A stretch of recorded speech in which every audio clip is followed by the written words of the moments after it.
difference in Italian political thought. There is something to be saved, something important that we should think and rethink today, and that can partly account for the success of so-called Italian theory today. At the same time, we don't have to be indulging ourselves in saying, yes, Italian political thought has always been resistant to constituted power. No, it's not the case. The clear example would be the weakness of Italian intellectuals vis-à-vis fascism. This is a very straightforward point, and if you don't make this point, I think you're missing something. And I think Negri is very well aware of that. Then he singles out these three names. To go back to a question that I got about the Italian anomaly. In a sense, the Italian anomaly for Negri would be Tronti, workerism, and Muraro, feminism of difference. And they are an anomaly, not only insofar as actually they're not weak before constituted power, thank you very much, but also, as we will see, because unlike French theory of the same years, of the 60s and 70s, which was hugely popular, again, Deleuze, Derrida, Foucault, etc., we are still all reading these names and their influence on political theory, more explicitly with Foucault, but also with Deleuze, etc. The difference of Italian political thought would be that it is, and I will say more about this now, more practical with comparison to French theory. I.e., philosophy in those 2 decades were able to philosophers were able to actually relate to micro practices of resistance. And I will say more about this now. So, what do Tronti, workerism, and Muraro, feminism of difference, have in common according to Negri? First of all, and this is the kind of negative moment, the moment of negation, and Negri says separatism. They are quite intransigent.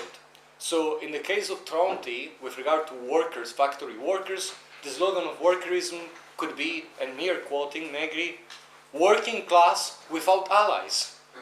The working class doesn't need allies. Again, already in the 60s and 70s, the mediating organisms that were traditionally Marxism associated with the working class, that is to say the party, the Communist Party, and the trade unions are by now no longer useful. So this is the motto for workerism: working class without allies. Clearly the implicit important suggestion here is that nonetheless the workers' intellectuals were going to the gates of the factories to talk to the factory workers. What about feminism of difference, for what we said? Well, it's sort of feminism of equal opportunities. So instead of working class without allies, we could say, and this is what Negri says about Muraro, women without men. So let's cultivate, for instance, as we said before, existing social bonds which are given by our being a species. So there's already like a biopolitical dimension in a feminine sense, that is to say the relationship between mothers and daughters, and politicize that. We don't need men. Just as the working class doesn't need a political mediation. So this is the negative moment of the Italian difference in its feminist and sexual difference component, and on the other hand in its class different component. This is the negative moment. So you have a moment of separatism, of pure difference, Negri says. But, and this is where the anomaly comes in, unlike French theory, according to Negri, this pure separatism, this pure difference, in a short time became an affirmation of difference, Negri says.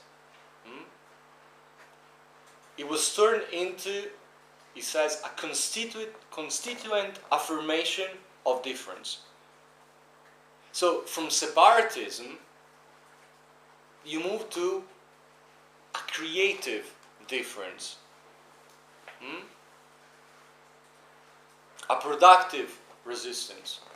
What does it mean concretely when we say that this is unlike French theory, which remained pretty abstract? Well, Italian theory, the Italian difference, the Italian anomaly, here they are all synonyms, epitomized by workerism and feminism of difference managed, according to Negri, to give rise to what he calls experiences and laboratories of life. What does it mean? Concrete practices. So, separatism, pure difference, as initially an idea very similar to the idea of difference, which was promoted against identities by French philosophers at the same time, soon became a transformative practice. What does it mean even more concretely? For Negri, this means micro-political, if you want to use a Foucauldian term, struggles in three places: factories, families, and universities. Is this clear? I mean, it's still quite abstract, but Negri doesn't say much more than that. So that's the main difference from the French. Yes, I mean, if you want to put it like really in a nutshell, the slight critique, clearly, Negri was very close to Deleuze. It's Deleuze who gives him like a job when he actually asks political asylum in France, right? And Negri, of course, reads Foucault, and he has his own Foucault, as we saw yesterday. But yes, in a nutshell, the difference would be from French theory, according to Negri, and I think he's right, that in those years, the years in which philosophy was thinking difference, the Italian philosophers, the Italian feminists, or the Italian Marxists were able to be more practical. Were able to actually engage in transformative practices. So, micro-political struggles in factories and universities and families. Well, if you think of families, of course, it's much more evident when you think of feminism. So instead of the place of feminism being, again, the parliament, let's reach the same percentage of representation for women, Muraro would say, and Negri here is following Muraro, no, the place is the family.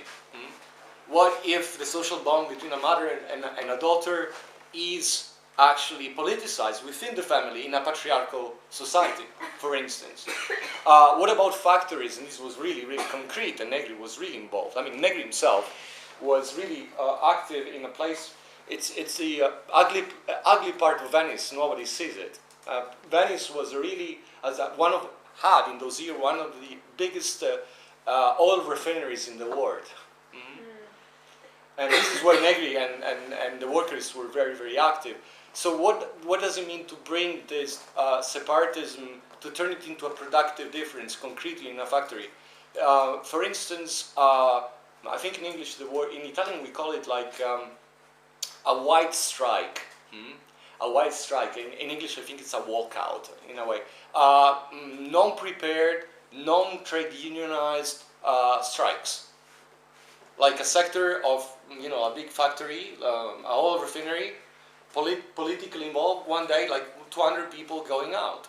Maybe they're sacked, maybe, yes, but then the second time, 200 people go out and are on strike, you see? This is the kind of concrete things Negri is talking about. Now, what about the connection between these phenomena, theoretical but also social and political, of the 60s and 70s as the progressive years, in a way, of Italian society, and today, Italian theory as the phenomenon which is mainly cultural and academic and global? Well, Negri thinks that this motto that he had then, in the 60s and 70s, if difference, then resistance, that is to say, there is no theory of difference without practices of resistance. This motto became, and I paraphrase him, the seed of a new philosophy and a new movement at a global level. So what he sees is a connection between these micro-practices, which were specifically Italian in a non-global world, yet 60s and 70s were not the same as now, are in a sense structurally similar to a number of resistance phenomena we've seen starting from the early 2000s. Clearly, the obvious example being also something that happened in Italy is the first riots against WTO in Genoa. So we are in 2001, and of course then the connection for Negri would be a connection with movements such as Occupy Wall Street. or the Indignados in Spain, but even the street riots in the banlieue of Paris or in London Tottenham. There is, according to him, a connection with what they were initiating in the 60s and 70s through this motto, if difference, then resistance.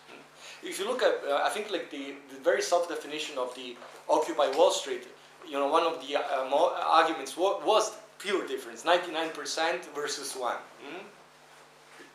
So you pinpoint the difference, and this is symbolically what, in a sense, justifies your political resistance. It's a bit vague, I know, but you know, here I'm trying to repeat and summarize what Negri thinks. So the point here is that, in a sense, the resistant movements, we are quite different resistant movements and difficult to put together. Again, Indignados, Occupy Wall Street, or even more sort of violent riots in Paris and London. He sees that as a global phenomenon that can be connected with what was happening in Italy in the 60s and 70s. And that would be the Italian difference, another way to put it. So if we are now so interested in Italian theory, it's also because there is a connection between those practices of resistances in place in the 60s and 70s and what is going on now in terms of political resistance, with all the things you know by watching the television, in a sense. Yes? Question. Yeah, please. I don't know if this connected to this, but I'm really interested in what like the strikes in Italy that impressed Negri so much, and that they started this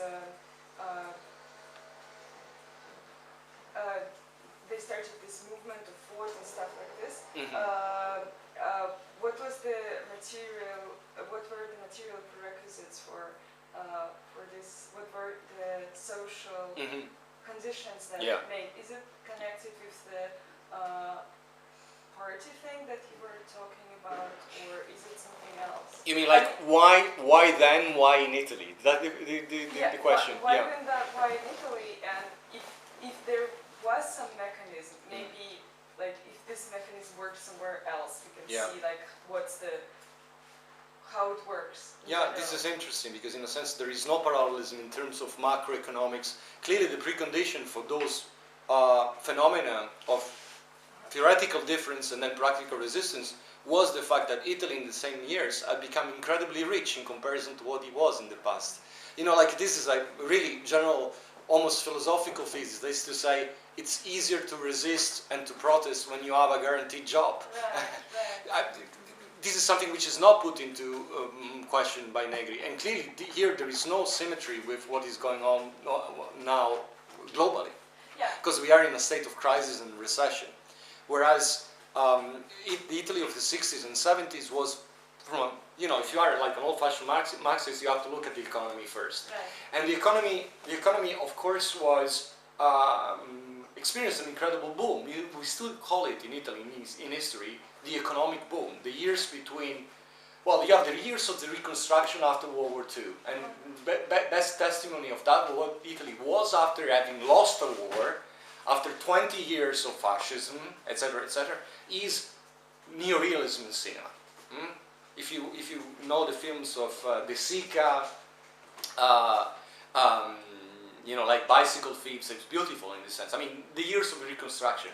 But few years after that, so starting from the early 50s, and of course here the reason, if you want to be again economical and political, is the money that the US gave to Italy and other Western countries in order for them not to be attracted by the Soviet bloc. That's it, yeah. Those money, in a sense, created an economic boom which is difficult to believe for us, because in a sense it changed the very daily habits of people. The example I was making before is like, it's the first time that the average worker can buy a small Cinquecento, a small car, or a washing machine, etc., etc. So there is an economic wealth, quite widespread, that also allows critique. How does it allow critique? Well, for instance, like the baby boomers, the generation of people that were born after World War II, more people could go to university. You know, you acquire a critical vision on the world. So at the same time, when the country was turning for the first time in a, and we'll see it with Pasolini, who was a critic of that, was turning into an advanced capitalist society of consumerism. At the same time, there was a development in radical thought, Marxist, heterodox Marxists, that stood clearly to the left of the main Communist Party. The main Communist Party in Italy, as I said, it was after World War II, for at least 40 years, a quite conservative and even regressive in terms of social, ethical policies force. It was a mainstream party. The second party, you know, like we had the ruling party, the Christian Democrats, which were clearly Philo-American, and we had a very strong Communist Party, which at one point attracted in the 70s up to 35, almost 40% of the general elections vote. That's a lot. Like 1 Italian out of 3 voted communist, right? But it was so mainstream that actually, especially the new generation, the people born in the 40s basically, adopted more radical left-wing views. That's this answer. I mean, what is the superstructure that made this possible? Yeah, that was right, the question. Right, Yeah, right. yeah. I'm asking because if we don't analyze this, it might seem that collectivity arises from nowhere. Like, you know, that it's spontaneous and it's, I don't know. But that's a good critique of Negri. Because that's in a sense, what it is, that's what yeah, I'm saying. You see, because of course Negri would not give the account I'm giving. You know, Negri is a Spinozist and he believes in the power of life in a way. So he's much more ontological there than ontological. Clearly, Negri is not, you know, like interested in economism from a Marxist Yeah, perspective. that's what I'm saying. And in fact, like what we are discussing now is not present in the text, which is a problem, isn't it? Yeah, right. Yeah, that's why I'm like, because he was talking about this like autonomistic kind of thought and like that rises like Muraro and Tronti and stuff. But where does it come from? Where does it come from? Why do we have those intellectuals? And the answer is the socioeconomic conjectures. You know, like in this sense, I think it makes a traditional Marxist analysis makes more sense than Negri's. Even though I agree with what he says in terms like, you know, like if you read like even sociology, history of sociology book, I mean, of course, if you talk to my parents who were there, you know, like it's like lucky you just lived like in an interesting society, you see. But there is this problem in Negri, and it goes back to what we were saying yesterday about biopolitics. The basic axiom in Negri is that actually life is an explosive force. So the more you constrain it, the more biopolitics try to constrain life, there is a power of life that will prevail ultimately. There is a kind of salvific and again quite Christian idea. Yeah, it's all connected, interconnected, like his work. And this brings me to my last point on Negri, which was exactly to say what the weaknesses of this take are on the Italian anomaly of the 60s and the way in 70s and the way in which it relates then what is going on now in terms of academic intellectual interest in Italian theory. Well, the weakness is, for me at least, this very idea that there is a presupposition of, you know, like a power of life, the fact that resistance is by definition always possible independently of how much life is constrained by constituted political power. This is like a philosophical assumption. There is no socio-economic explanation for that. Life is productive, that's the point, you know. So we are moving to another level here. It's no longer a social analysis or historical analysis. And this is like, I mean, Negri is a great guy. I mean, and I always say, we had like a conference on Italian theory in May. He was there, he's 80, and I was talking to my friend Alberto Toscano, and he was saying, I would sign to be like him at 80, you know, like a great guy, you know, like a great guy. So, and there are, of course, a lot of interesting ideas. I mean, the fact that he singles out now Tronti and Muraro. Tronti and Muraro need to be read, maybe more than Agamben, today, in Russia, in the United States, etc., etc. But then the problem Masha singled out is there. There is a philosophical, ontological presupposition that is presupposed in his analysis.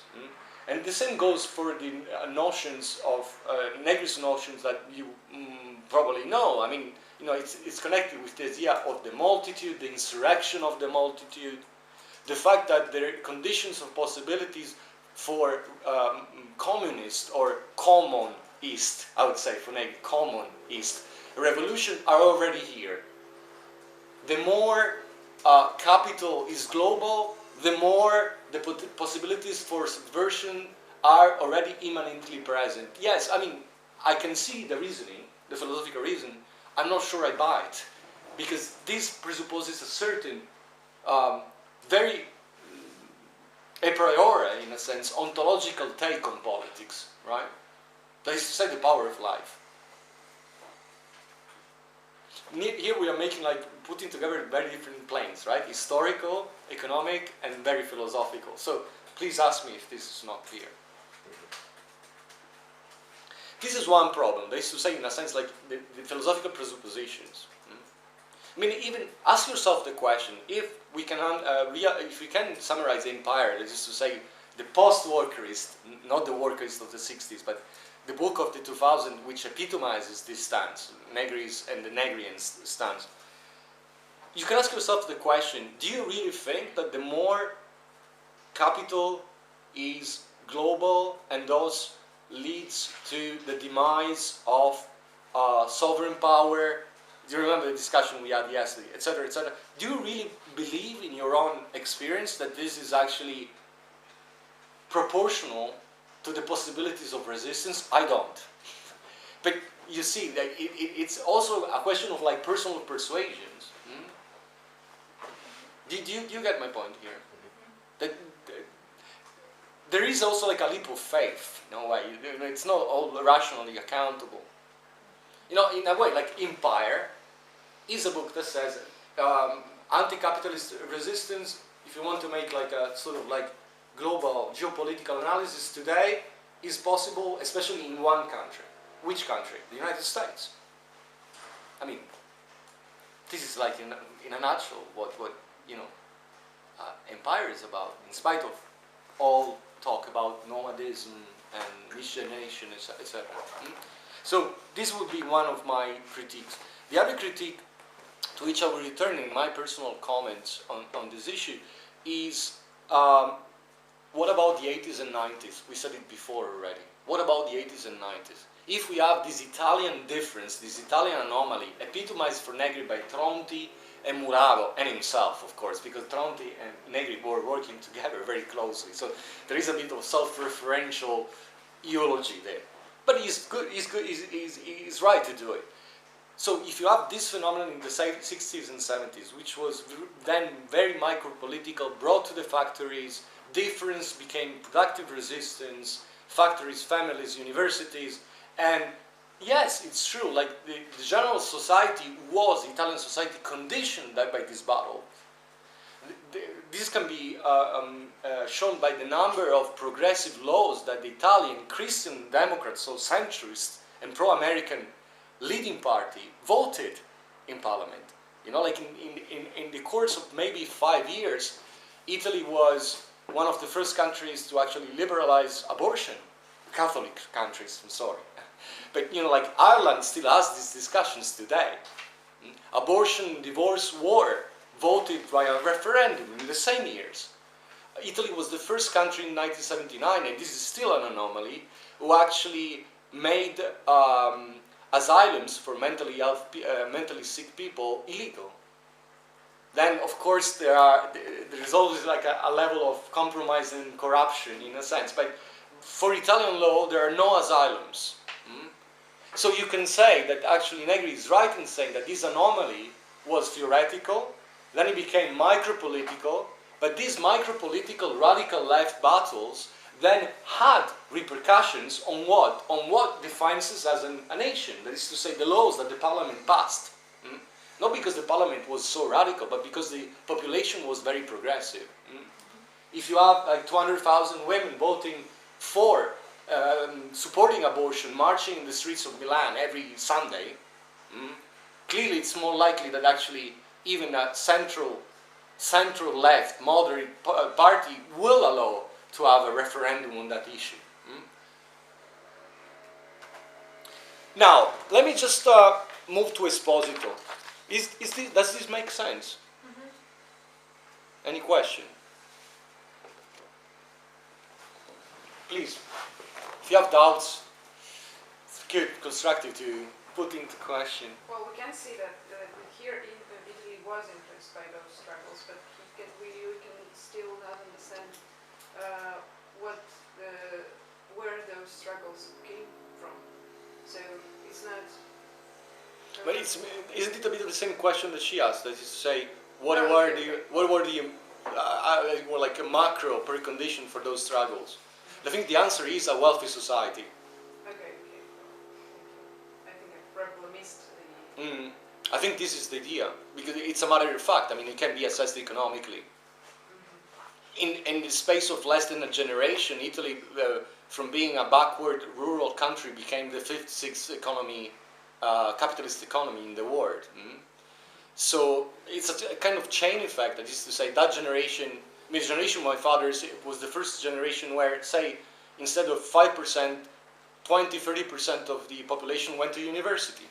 You know, you acquire, well, at least then, I'm not sure now, but you acquire a critical stance, etc., etc. There is a reference, there is a main communist party, but this is the communist party that fought Nazism, and now actually it's your fathers. They have quite conservative ethical values. They're very conservative with regard to women emancipation, you know, in the 50s and 60s. So you have a whole society that, due to global economic reasons, were in general moved to the left. So the center left was actually quite left for today's standards. You know, if you take like even policy making of the Christian Democrats, the ruling party for 50 years in Italy, so the NATO party, Christian but Americans. That was, you know, a bit the ideological main ideological coordinates. The kind of policies they promoted themselves in the 70s would look quite left-wing today in Western Europe, you know. So maybe to sum up everything, I would say what made these struggles possible: A, economic wealth, and B, a progressive shift of society in the course of 20 years to the left. So even the right was more leftist, and then the left was so leftist that actually the Communist Party was seen as and it was, a reactionary party.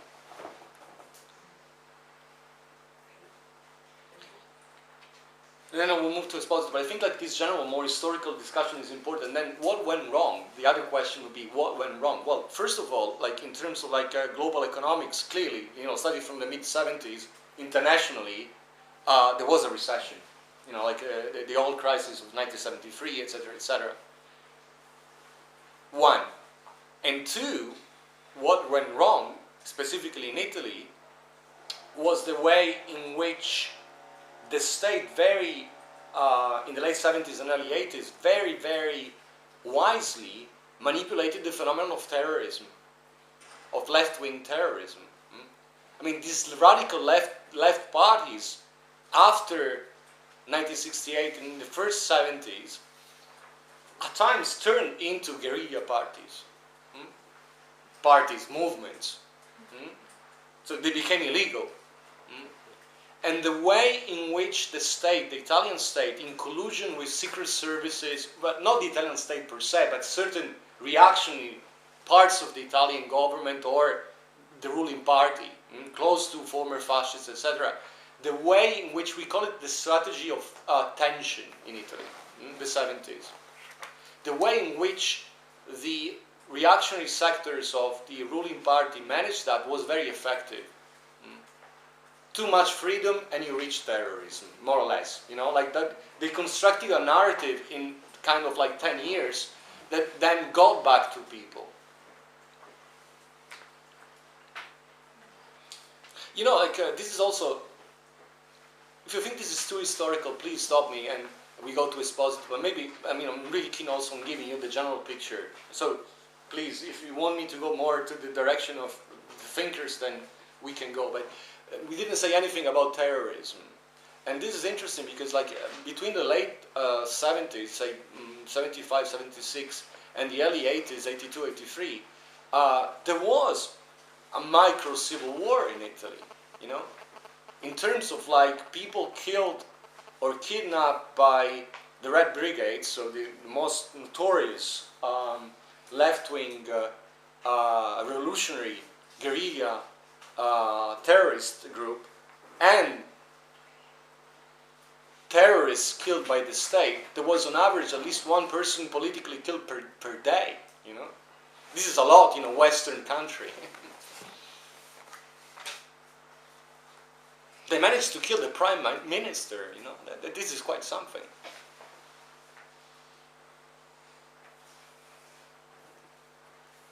I mean, it's a quite...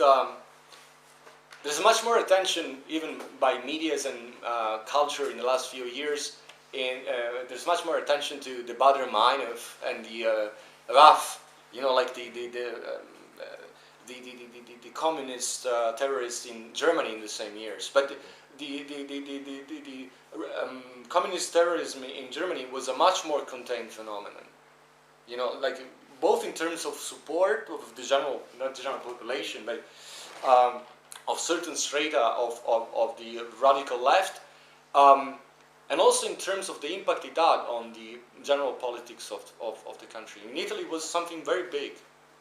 We called it that the strategy of tension is what the state did to counter this kind of revolutionary armed fight. What do you do?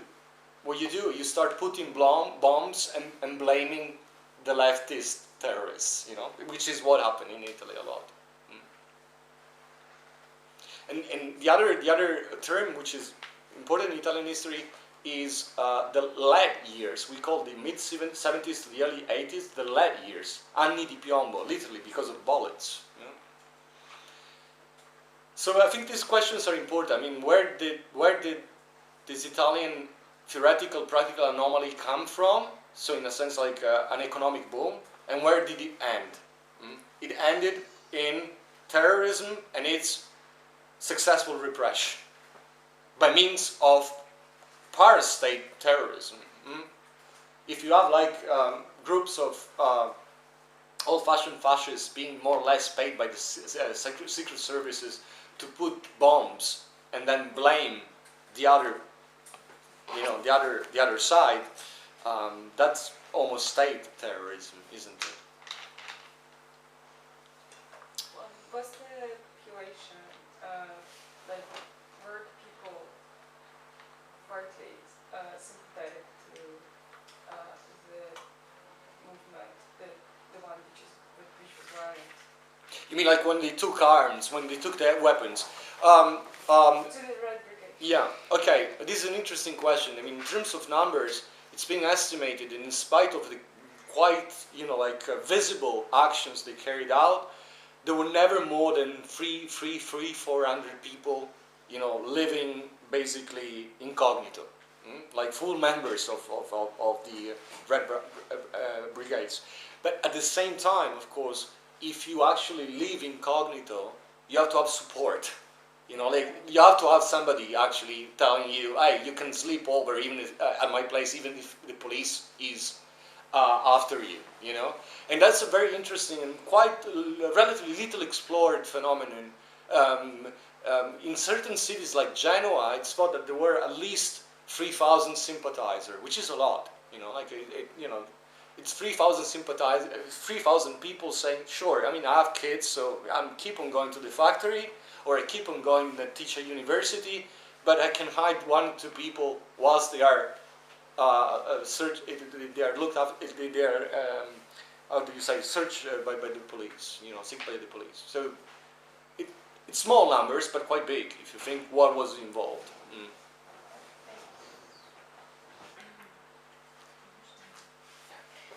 About what went wrong. Is Italy now still patriarchy and religious country?